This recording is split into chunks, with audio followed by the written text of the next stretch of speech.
Today's episode, we're diving into a story that's both personal, painful, and far too familiar. And this is the Windrush scandal. This episode has taken me a while to write, not because the facts aren't available, but because the wounds are still fresh. Like my nan, my great aunts and uncles are part of the Windrush generation. They came into this country in search of a better life and to help rebuild Britain after the war. They stepped off the boat with pride and purpose, and from the moment they arrived, they faced racism on the streets, in schools, in work, and we still do. And it's like many people. There's another person, this is something I recently found out whilst doing my research. One of the individuals that has been well publicised, they used to live around the corner from my aunt. I grew up seeing this person. So when I saw this person's face in the newspaper, it broke my heart because that's how much this scandal has impacted on people of my generation, because of the people that they know, people that are your elders, people that you're either related to, people that are family friends, people that you see when you see them, you say hi, out of respect. So this is why it's taken me a long time. When the Windrush scandal came to light, when people like my family and like family friends who helped build this country were detained, denied, and deported, to me, it felt like a slap in the face. Generational slap in the face. So this episode is for them and for everybody whose story has been buried, denied, or dismissed, because Black British history is British history. And today we're uncovering one of its most shameful chapters together. The Windrush generation arrived between 1948 and 1973. They were invited to rebuild post-war Britain. They became nurses, engineers, transport workers. They also brought their culture, music, food, and joy. Between 48 and 71, an estimated 500,000 people migrated from the Caribbean to the UK as part of the Windrush generation. These migrants were invited by the British government to help fill labour shortages after World War II. The largest population came from Jamaica, Trinidad and Tobago, Barbados, Grenada, St. Lucia, St. Vincent, Dominica, Antigua, Montserrat, and Guyana. Many were skilled workers, nurses, mechanics, and builders who would go on to form the backbone of key sectors like the NHS, London Transport, Royal Mail, and the steel and automotive industries. The iconic Empire Windrush arrived in Tilbury on the 22nd of June 1948, and it carried 492 passengers from Jamaica, though the unofficial estimate for the numbers on board sat over 1,000, including stowaways and children. This ship's arrival is now seen as a symbolic beginning, but migration continues steadily across the decades via other vessels like the MV Georgic, MV Reina del Pacifico, and MV Antilles, as well as by air once flights became before fall in the 1960s. People came with British passports, a belief in their right to settle in the quote-unquote mother country, and a deep sense of duty. They left behind their homes, they left behind their families and the familiarities to answer to Britain's call. What they found, however, was a nation that welcomed their labour, but not necessarily their presence. But in 2018, the scandal broke. The UK government had wrongly classified thousands of legal residents as illegal immigrants. In 2024, an independent investigation was confirmed what we already knew. Every major immigration law between 1950 and 1981 was shaped by a desire to restrict Black and brown migration. As I said, it's still hard to really talk about this because this story isn't just history. It's history for it's experiences for a lot of Black and brown people in Britain at the moment. As I said, like my family, for example, like many other families, they came here in good faith to contribute, to care, to build. And what they received was hostility. That's why the Windrush scandal doesn't feel like a bureaucratic error. It feels like an erasure. And this whole podcast is my way of saying we are always here, we were always here, and we always belonged. So I'll just talk to you about some of the victims. So one of them was Anthony Bryan. He lost his job and home after 50 years in the UK. Winston Knight was deported and became homeless in Jamaica. People lost everything. Some were denied cancer treatments, others were held in immigration detentions as like they were criminals.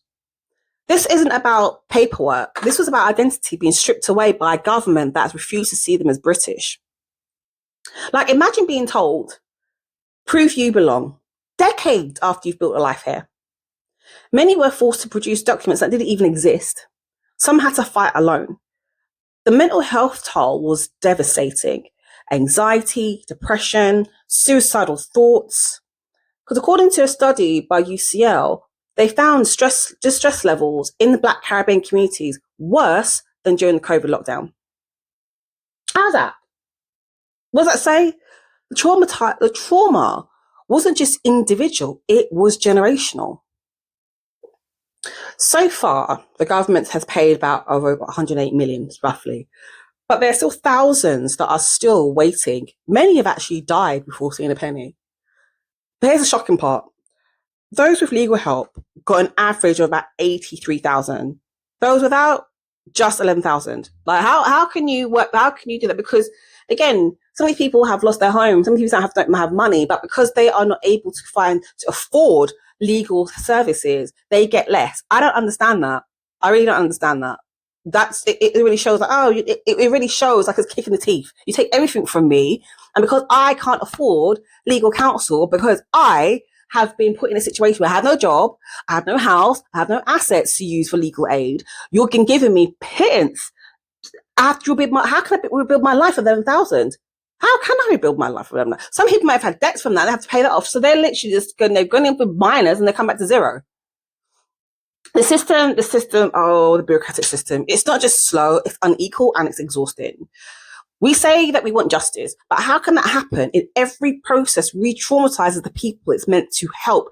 Every single time it's in the newspaper, every single time I go to court, every single time I get kicked, it's this trauma that it's sadistic to me. My personal opinion, I'm not getting me upset.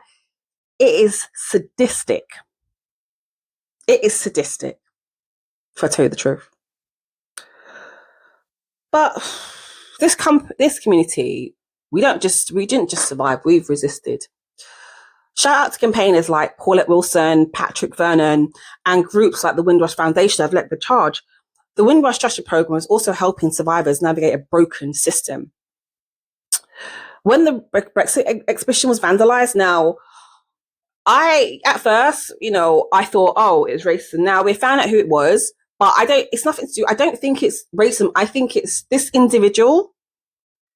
There's something wrong with them. There's some self-hate there. They have some misunderstanding, or it could be that this is another abstract, that they could have seen the trauma and the craziness that this whole Windrush scandal has caused. That's what I think. Because why would you do it to your own? Because the person's black. Let's just get out of the way. Why would you do it to your own? But the thing which I found right funny is the police, as soon as it happened, I don't even know before they even told who the person was, say, oh, it's not race, it's not racial. They were so quick to say that. Had they even caught the person at the time? I don't think so. Again, my personal opinion, I do not think that they actually had even caught the person at the time. But yeah, let's just leave it as that. But I think but the thing is, as a they say cloud, a silver lining is, even though the exhibition was vandalized, and I'm sure you've all seen it in the newspaper, the community crowdfunded for thousands to restore it. To me, that shows the power of unity and of not backing down. So I have a question. Why wasn't this front page news for weeks? Why did it take investigative journalists and whistleblowers to even get this on the radar? Why? Because black trauma doesn't get urgency. Because when we suffer, it's labelled a mistake, not a scandal. We're told, get over it, move on. But how can we move forward if we're not even allowed to name the harm? If we're not even allowed to share our experiences? If we're not allowed to say, this is screwed, this is effed up, I'm not happy with that, look what's happened.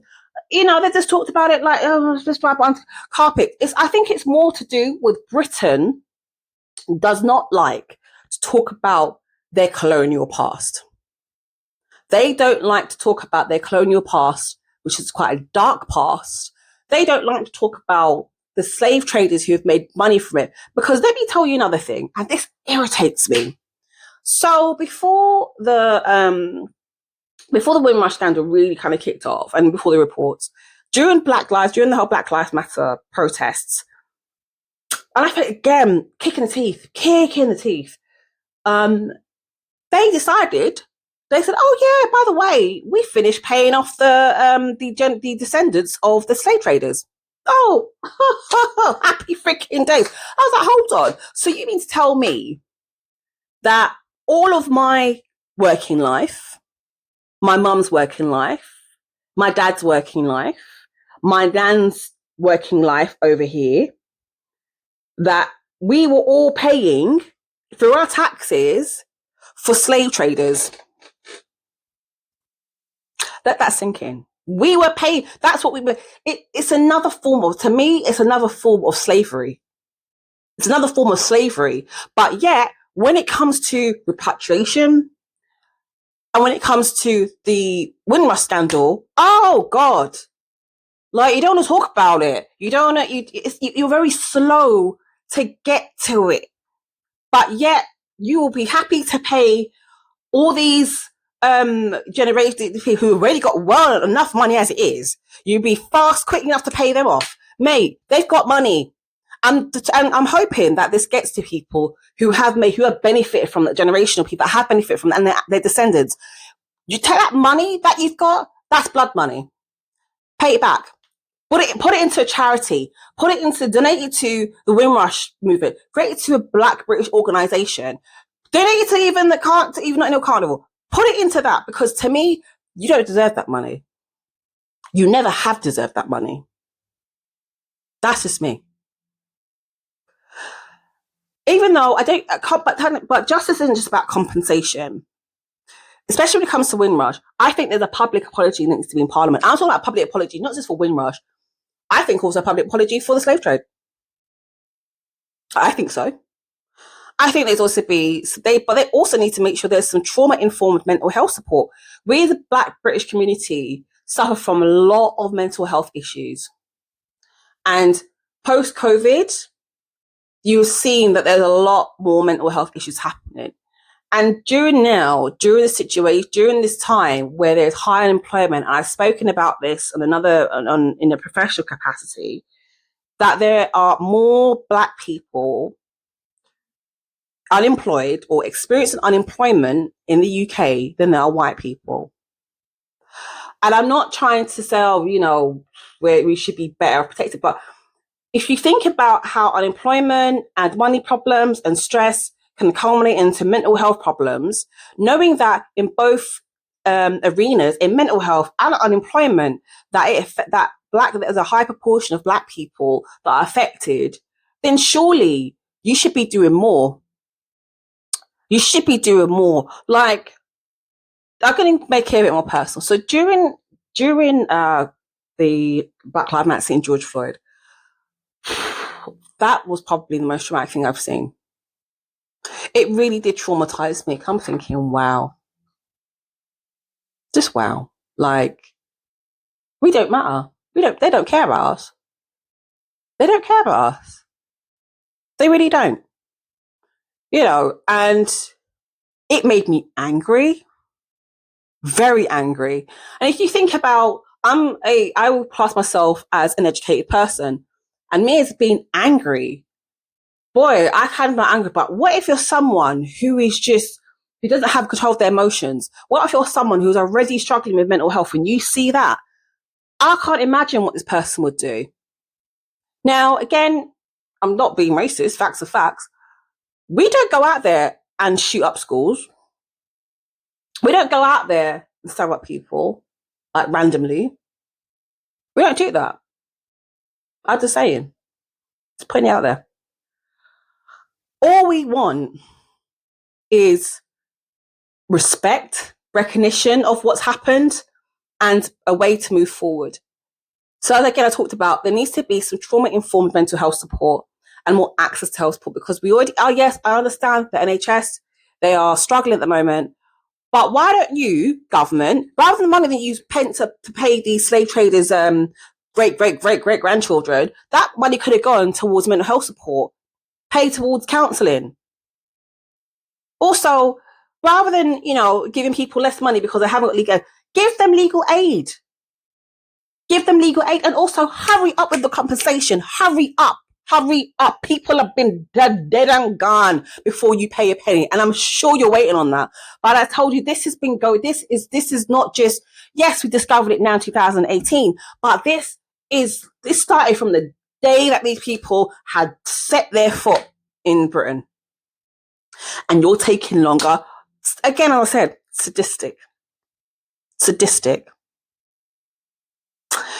Yeah, I kind of thought about that. They start teaching Black history in Britain. Now,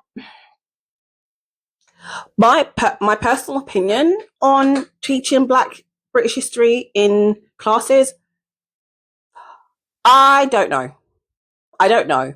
Because, again, they have to pass certain criterias, and to me, the person who needs to deliver it needs to be someone who really understands. I'm not saying it doesn't say it has to be just Black teachers that do it, but they need to be teachers that are well equipped.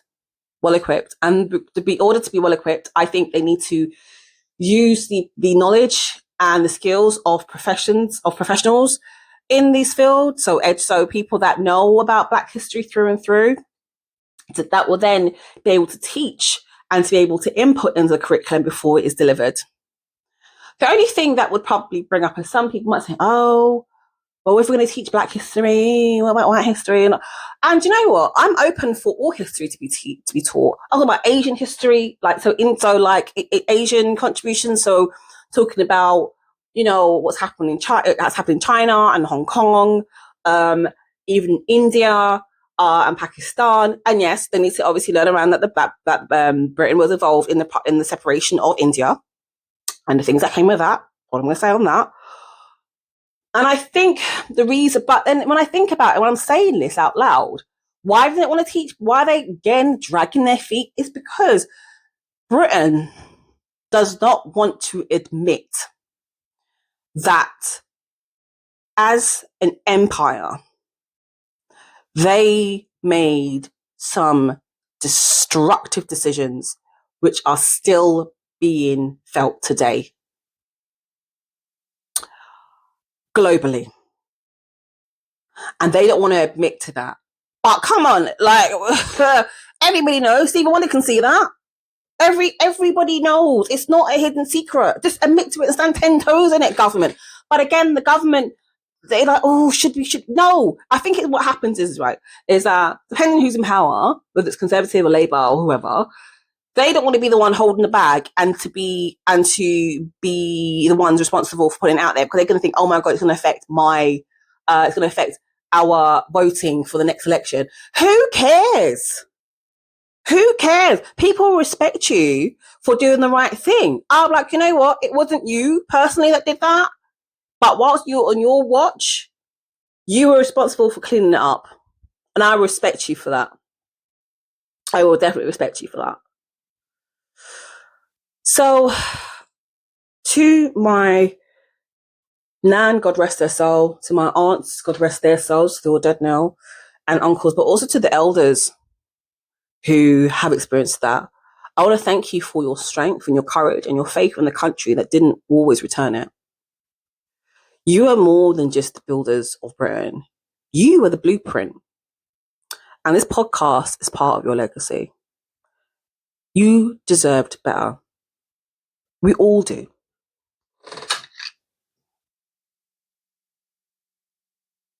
We're still not home, but we're not silent either. So once again, thanks for listening to the Black Roots of British History podcast. Not just surviving, but leading. If this episode moved you, share it, tag someone, talk about it, because we remember, we resist, and we rise.